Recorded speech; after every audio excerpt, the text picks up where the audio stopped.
Thanks for tuning in to another episode of On the Air with Eric Thompson. I'm your host, Eric Thompson. Behind me is the Lee G. Allworth building, where earlier today, defrocked priest who formerly served at the Sacred Heart Catholic Church here in Conroe, Texas.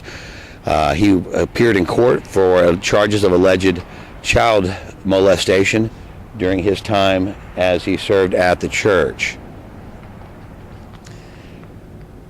We were here early. We hoped that we were going to get a peek at him, maybe kind of get one of those perp walk type things coming in, but we didn't get that. However, we did go directly in front of the courtroom, and we got just a quick snippet of footage that you'll see coming. He'll be going right into the courtroom. One of the main things, though, before we get started on this footage, is I wanted to talk about. It's extremely important that if you like the work that we're doing, if you'll take a minute and hit the like button. Also, I ask you if you want to be notified of new work that we have coming out, take a minute and hit the subscribe button. You'll be the first to know as soon as new things come out on my channel. Nonetheless, an interesting thing happened was the judge allowed us to enter into the courtroom with our recording stuff. There were some parameters that she put on it, and it was pretty interesting. She said that as long as we can only photograph or video the defendant at the bench, and that no other defendants could be in it, which seemed pretty reasonable. Kudos, I guess, to La Rosa Lopez's team, because they managed to make it where La Rosa never went up to the bench, so that there was never an opportunity to get the in-courtroom footage that we had hoped to get. However, once he left the courtroom, we were able to follow him and get quite a bit of footage. You'll see us leaving the courtroom. I was able to ask some questions. I did not get any satisfactory answers, but you'll see us going down a stairway and then out a hallway, and then ultimately La Rosa Lopez was able to get into a car that was conveniently stationed at an SUV that was conveniently parked out front and kind of swept away. Right after that, you will see his attorney, head attorney, Wendell ODOM, did a small question and answer with the press. I was able to hop in that once that was already underway, but we'll be able to get some of that footage. I'm going to show you all of that, and then I'll be back with you after that. I really appreciate you. Check this out.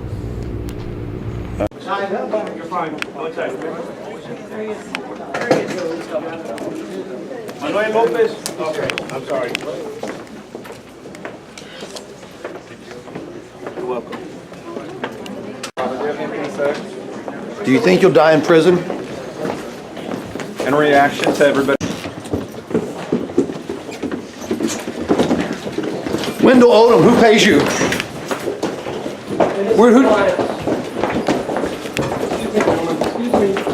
Do you think you'll die in prison?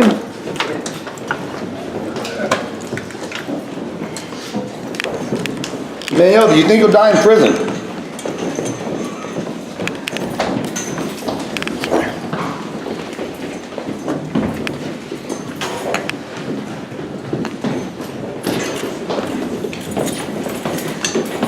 Are you still collecting a check from the Catholic Church?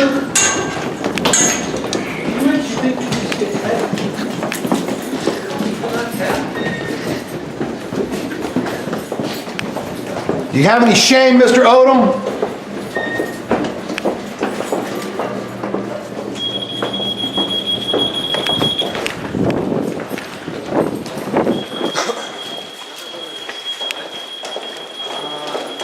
Is there anything you'd like to say? Do you think you're going to die in prison?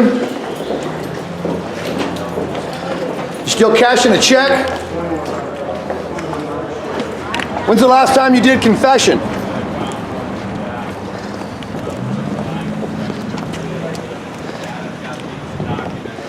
Do you consider yourself bisexual?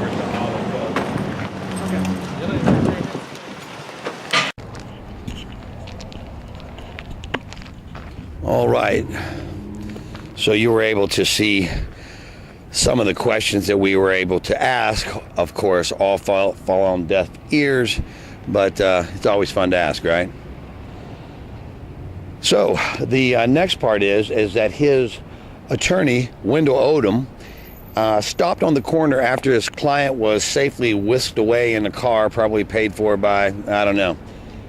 Nonetheless, he was whisked away. Odom stops down the block a little bit to give an interview with the press. I was able to run down there and kind of jump in after the interview had already started. It's kind of a noisy interview, but I wanted to go ahead and let you hear it. One of the things I don't like to do is give you little bitty sound bites so that it seems like I'm directing you. That's the reason I like long format interviews, so that you can actually think about, hear about it, and make your own decision, not me cherry picking sound bite. So what I'm going to do is, in its entirety, I'm going to play what we could get of Wendell Odom and some of the questions that he took from the press and his answers. And it's a little bit of a noisy audio, but I think that it's life around the courthouse. Anyway. We have another court setting and once again it'll be in March. I'm sorry, what's going on? The state has seized a lot of records. They have to go through it, and then they have to turn over certain information to us. So the judge is just making sure we're doing our job. And that's essentially what happened today. And how are you guys doing with the case? We're just waiting for them to give us information. So we're still early on trying to do our due diligence and figure out what's going on. What kind of information are you looking for, waiting for? I mean, the cases are 20 years old. So it's sort of hard to reconstruct events that took place 20 years ago. So that's what's going on. Does the father still deny all these allegations to assert his innocence? Yes, I mean that's we all along maintained that continue to do so. We're not going to talk about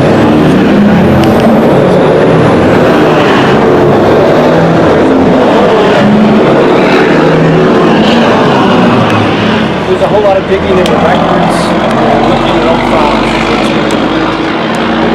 Summarize, if you would, what happened in court, but what you said at the top of the next. Right, it's a status conference, and so what the judge is doing is making sure that both sides are complying with what they're supposed to do. Now, there's a lot of records to go over, and she's going to keep her eye on us and make sure that we're cooperating, that we're not fighting amongst ourselves, and that we're doing what we're supposed to do. So she kind of hears what we're doing, where we are. She sets it off to March. Then we'll have another status conference on that day. Once we have gone through the records, then there will be actual court settings, such as trial settings and motion settings. But we're not there yet. We're far away from that. Is your hope to get these cases dismissed before they ever even get to that point? You know, this is such a high publicity case. In all probability, I think this case is probably going to go to trial. What do you have to say about the third accuser? Well, like I said, we don't know much about the third accuser, other than what we're hearing from the press. We're still waiting to see the documents. We want to know what the offense reports say, what the forensics say. Right now, we don't know. We barely know who the third accuser is, other than what we read in the papers. Your name and your title? Your name and your title? Well, I'm Wendell Odom. I'm a defense attorney here in Houston. You spell Wendell for me as one L? Two L's. Two L's. Like Mr. Wendell. Wendell, could you give us a sense of if you're still being retained by the Catholic Church? Has the Catholic Church been paying for everything? Is he still a priest? I don't go into my fees, and that's not just because of this case. I never go into my fees. And you know, you'll have to talk to other people about that. But I would never discuss how I'm getting paid in this case or any other case. How many priests have you represented? This is my first priest I've ever represented. I've been around a long time. I'm a criminal lawyer. Used to be a federal and state prosecutor. I've represented many people for many years. This is the first priest I've ever represented that's been charged with anything. Through the year, there are lots of reporting requirements that the church has to make, and I've been consulted on that before, but I've never represented a priest on these kind of charges before. Can you give us a sense of how he's doing, Father Manuel? He's obviously maintained his silence to the media since it's happened, but how is he doing? Well, he can't practice. So I imagine he's in a situation where he's just agonizing over it and hoping this will end shortly. And I'm sure he's doing a lot of praying, and this is very difficult for him.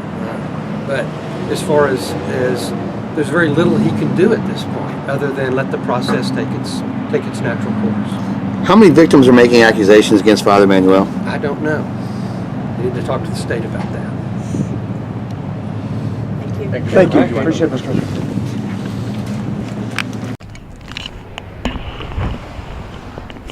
All right, well, that was it. You've seen what I have seen. You have what I've had. You actually got all the footage that I have. So that's it. Stay tuned. Again, be sure to like, be sure to subscribe, and I'll keep you in the loop on what's coming next. That's it for this edition. This is more of a dispatch edition. I'm not calling it episode. I'm actually calling it 2.1. So,